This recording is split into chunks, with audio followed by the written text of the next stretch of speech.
Le problème, comme Amir Badran est un petit peu, on va dire, c'est ce qu'on voit, et l'émetteur de tout ce qu'on entend un petit peu dans le monde. Le problème, c'est qu'on voit finalement Israël, par générosité, par sentiment de vouloir respecter les droits humains, on est accusé en plus de choses qui sont complètement fausses. C'est-à-dire que, voilà, on vous dit, on fait évacuer des populations, on déplace. C'est-à-dire que si on avait directement frappé sans prévenir, on aurait fait des milliers et des milliers de morts. Alors on aurait réellement commis un génocide, on serait accusé d'avoir fait. Mais là, on ne le fait pas, et on est quand même accusé de le faire. Perdant. Donc, quoi qu'on fasse, on sera mis sur le banc des accusés et on entendra des inepties, des mensonges, quoi qu'il en soit. Mais le problème à Gaza aujourd'hui, c'est pareil qu'au Liban, il est simple, et que ça soit tout à l'heure M. Malbruno par rapport au Liban ou Amir Badran, bien entendu, ils sont complètement déconnectés de la réalité. On ne peut pas parler de cessez-le-feu, que ce soit dans le nord ou dans le sud.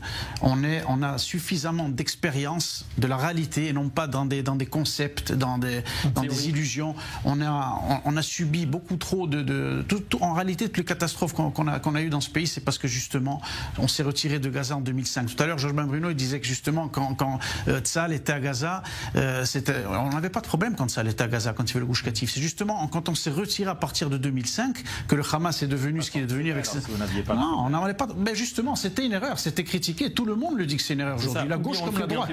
Et donc, on va y retourner justement parce qu'il n'y a pas de solution. Et tant que le Hamas est là, je veux dire, il y a 2 millions de personnes, monsieur Malbruno, à Gaza. Comme vous le savez, autant que moi, ils sont biberonnés à l'antisémitisme. Il y a un antisémitisme culturel. Et même si le Hamas est vaincu, il y aura un nouveau Hamas qui va renaître dans 6 mois. Donc Israël a tout intérêt de rester à Gaza pour maintenir sa propre.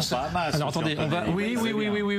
Ils ont des nouvelles colonisations. Vous savez, je vais vous rafraîchir la mémoire. Lorsque les otages sont rentrés à Gaza, vous vous souvenez des scènes dans la rue palestinienne? On a mangé des bonbons, on a frappé, on a craché sur les otages. Vous croyez quoi? Que la population, c'était comme le débarquement en Normandie, qui se sont révoltés contre le Hamas? Non. Les otages où ils étaient cachés, c'est ce qu'on appelle des civils palestiniens qui jouaient le rôle finalement d'aider dans la logistique. Alors justement, David Antonegui, il n'y a pas d'opposition dans la bande de Gaza.